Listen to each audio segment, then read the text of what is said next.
This is Tecno Spark Go, and today I would like to show how you can add sticky notes to home screen on this device. So to start, we will need to get the widget for it, which comes with the Keep Notes app. So let's quickly install the app from the Play Store.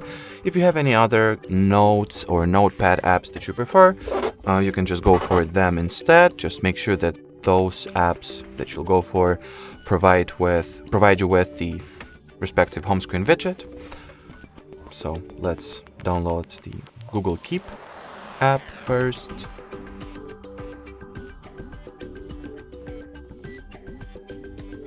Once the app is installed, you can open your home screen, then make the following pinch and swipe onwards, open the list of widgets, and find the Keep Notes family of widgets, or you can also use the Notepad widgets as well.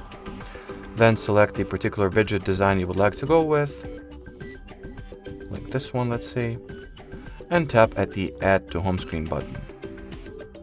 And well, that'll be it. So thanks for watching, thanks for your attention, and bye bye.